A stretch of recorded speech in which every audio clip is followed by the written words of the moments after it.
So the first question is something that I know you're really passionate about talking, which is the true luxury. And obviously we started talking a little bit more about that. You know, Angela started talking about this divide between aristocracy, meritocracy, and how really the true meaning of luxury was lost in that divide. And I know you're really passionate about this whole idea of intangibility, which is very close to my heart as a meaning person. So tell us a bit more about that.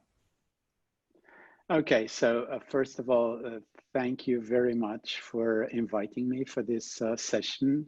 Congratulations on the fantastic work you've been doing and putting together for this conference to discuss and educate about true luxury. Now, directly to your question, what is true luxury? Well, luxury, first of all, is a social, as I see it, my perspective, is a sociological phenomenon of consumption where consumers are educated, they are very demanding, cultivated, they have an incredibly high purchasing power, and so they're looking for products and services that mirror their values, their culture, their lifestyles, their personality and taste. And brands, so in a way, I normally say that luxury, from the business perspective, luxury is the business of ego. You have to understand the ego of your audience and deliver accordingly. So brands need to deliver beyond expectations, which is difficult. How do you deliver beyond expectations? How do you go beyond expectations of very demanding customers? But that's the truth. You really have to go beyond expectations, and you have to surprise people with very high demands and expectations. So in order to do that, true luxury is about, I normally say that it is about the blend of perfect tangibility with seductive intangibility. In luxury, everything which is tangible has to be close to perfection. And but still it's not enough, because in this world, in this market, in this niche market, I would say, tangibility is taken for granted. I mean, you don't really discuss it. It has to be there, period. Yeah. So then brands, sorry? It's replicable. It's easily replicable. And it is replicable, and it is comparable. So in order for brands and products and to move away from comparison with competitors, they have to add a lot of seductive intangibility.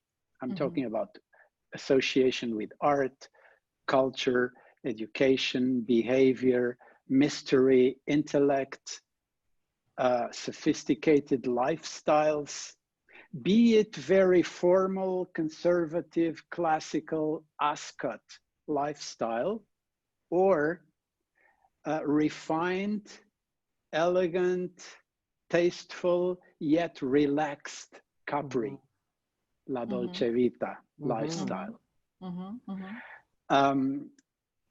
Intangibility is about meaning. Intangibility is about symbology. It is about class. It is about stimulating the senses. It is about really making you dream and feel special. It is about bringing wet eyes and goosebumps. Yes. It is about driving you crazy and bringing you to an emotional status and moving you out of rationality. So true luxury, in my opinion, is intangibility. I mean, quality has to be there, craftsmanship has to be there, design has to be there, but then it's the intangible part, the association with culture, art, to mirror the values, the lifestyle, the culture of that very demanding customer or consumer or fan. that you really have to bring to your offering And without that connects so much more deeply on an emotional level. That's right. Yeah. Absolutely. And cultural level as well. And cultural. I would say luxury, ultimately luxury is about culture and meaning. So that's what that's the main reason people buy. I mean, it's not need. You don't need it. Which nicely ties back to my luxury report. Sorry for bringing it up so many times, but it's like very relevant because you and I are very similar in the way that we consult and the whole focus on meaning. Because one of the core ideas that I highlighted in that report was that luxury is all about that symbolic value.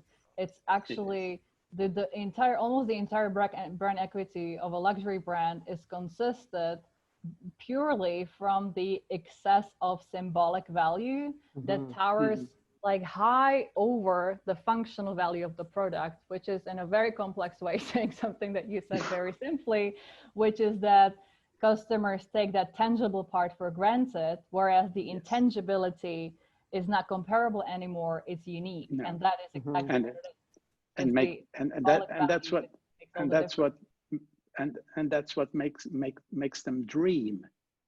Yes. And that's what makes them feel special. That's the ego part.